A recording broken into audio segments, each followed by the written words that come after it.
Yeah, I mean, I'm just really proud of our team. Like there was no shortage of fight from our kids just the whole week, and um, quarterfinal game against LCU, we came out and got the job done and played with a lot of grit, a lot of fight, and just followed a good game plan. And the scouting report was good, and took care of business. And then DBU, had a really nice match on Thursday night, and so we were like, hey, we got to get this, we got to pull this together for Friday, and everything that led up to the match on Friday was just good. The kids were absorbing everything that we need to do with adjustments and matchups and just going over the game plan and just being really good students of the game. And we handled some good business on Friday night against DBU because I mean they're a regionally ranked team. It's hard to beat a team 3 times in a season.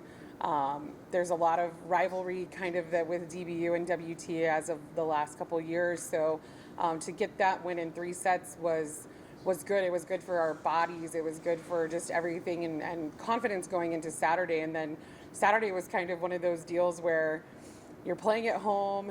You're trying to be the team that can sweep and maybe win that conference tournament and get that AQ, which we know we're going to postseason, but that would probably have solidified hosting a regional here.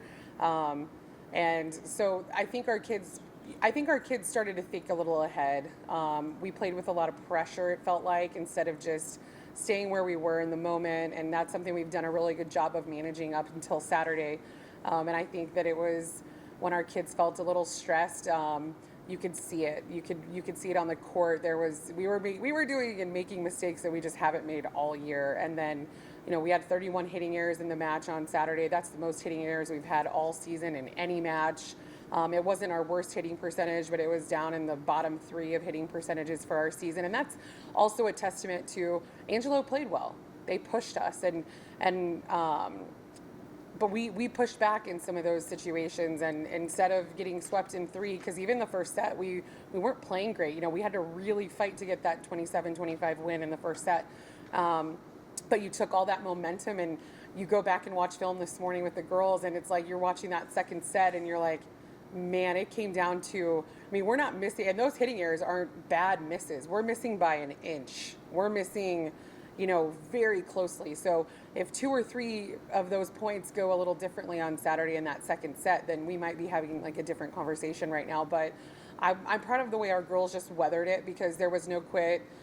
We battled to the last point, even when our backs were against the wall and it was looking a little ugly. We pulled it together and really put together a fight at the end of the 4th set to potentially take it to 5. And but hats off to Angelo. They're a well-coached team. They're used to winning too. They've had a really successful year, and now it's kind of just a waiting game to see what's going to happen at 6:30 tonight with NCAA selections. Like you would lineup adjustments there. Malice was front row. Bryn came in. How proud are you of them, and how promising is it knowing that there are kids that will step up and make things happen, especially going into the regionals? Right. No, we've talked about it in the gym with the returners and just having such a heavy senior class that have had some experience in some of the bigger stages. And when, we've been running a lineup with kids that have not been in those big moments yet. Even Curry hasn't been in the big moments yet. She's played at a high level, but hasn't necessarily been in a big moment.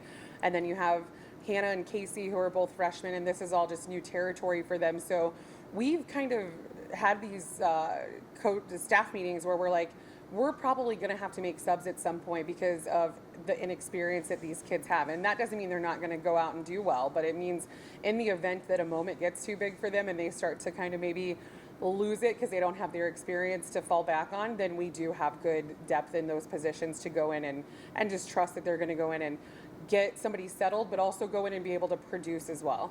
Do you think that this will be beneficial for you in the long run? I think you have to take these losses in stride. Yeah, we don't.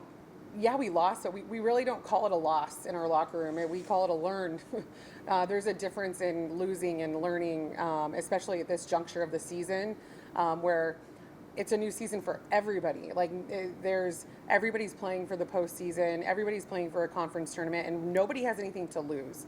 So Angelo proved that. They came in and I'm proud of their kids. They have some really good kids on their team, high character team, well respected opponent in the league. And so for just taking that learn, I'm going to call it, take that learn, and what are we going to do with that as far as building up that momentum to go into next week? All right, let's put your prediction hat on. MSU Denver, who you two have been battling for that top regional ranking all season. They sweep the RMAC, so we know they're automatically in. What do you feel the chances are you guys will host? I think that honestly, I think it's a three-way deal. I think that depending on who's making the case for which team and who's got, representatives on the RAC committee on their recommendations for the national committee tonight, then I think, honestly, I think it's thirds. I think you can make a toss-up and really a case for every single team. I still think I think we have edges in a lot of different categories where they're looking at for statistics and RPI and KPI and strength of schedule. I think that we've played one of the toughest schedules in the whole country. I think that we have, 8 or 9 wins against nationally ranked teams, regionally ranked teams. I think we have now 4 losses that have been all against ranked teams, that we don't have any bad losses, and we have a ton of quality wins. And then we have a head-to-head common opponent win with MSU Denver with Chaminade that happened early in the Premier. So, I mean, if you want to talk to me, I'm going to make a case for WT, because I still believe that we're the better team out of the 3, just with all of those things and taking everything into consideration from the whole season. But I don't work at the NCAA, and I'm not on that committee. So right now we're just going to have to wait, and whether we're hosting, whether we're going to Angelo, whether we're going up to Denver, because those are all real they're all real scenarios. We're just going to be thankful that we still get to be one of those last 64 teams in the postseason. You mentioned offense was something that wasn't as polished as it has been all season long.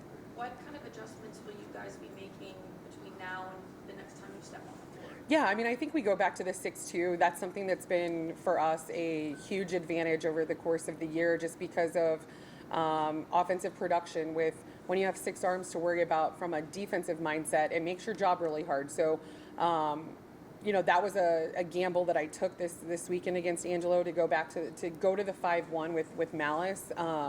But she held her own. She did a great job. She was not a blocking liability, but we lost an offensive arm up there, and that's why she was a little bit more offensive than what she has been in the past, because we needed to make up Cammie's production somewhere when she's on the sideline.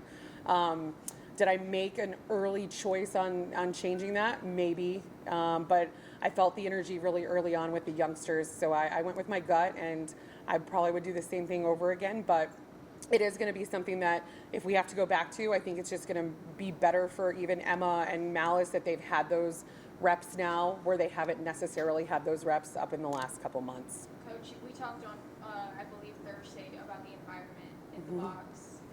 How big does that play a factor in the way that you guys play on the court? I mean, I think it's an amazing energy, and it's an environment that only a few D2 volleyball programs are ever going to experience day to day. And so when you have that many people that are there rooting you on, it's like that extra little push that you might need. And like when you make a big play and the crowd erupts, like that is just it's an addicting feeling.